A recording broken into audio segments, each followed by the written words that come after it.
Thank you for joining us for today's update on the federal government's ongoing response to the illegal blockade. These illegal blockades pose a national security threat to our borders, our economy, and to the health and safety of all Canadians.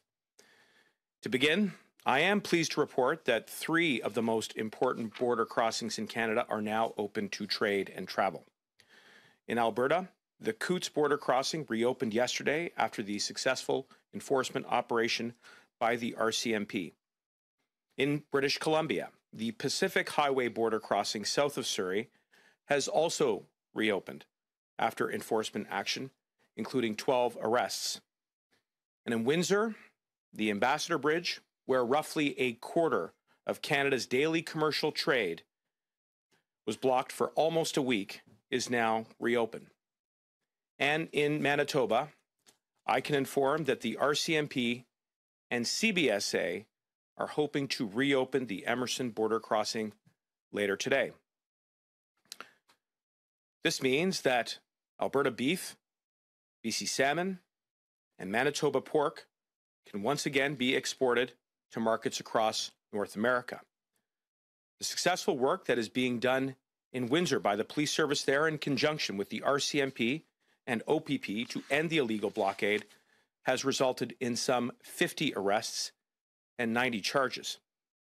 This means that families in Windsor, Oakville, Ingersoll, Alliston, and so many other communities know that they will be able to go back to work in the morning and earn a paycheck. Trade is now flowing in both directions, and I'm pleased that factories across southern Ontario have resumed production. And as we know, the RCMP made 13 arrests earlier this week at the Coutts border crossing and seized a significant number of lethal firearms, a large supply of ammunition, body armor, high-capacity magazines, and a machete. And yesterday, 4 men were charged by the RCMP with a conspiracy to murder officers. As the Deputy Commissioner of the RCMP noted, and I quote, "Monday's weapons seizure and subsequent arrests speak to the serious criminal activities taking place during the protest and illegal blockades.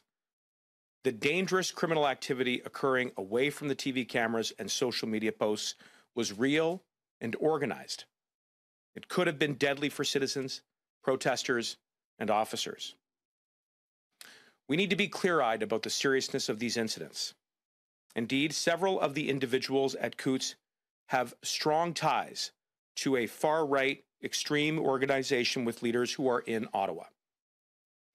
We're talking about a group that is organized, agile, knowledgeable, and driven by an extremist ideology where might makes right. And this is completely contrary to our democratic values.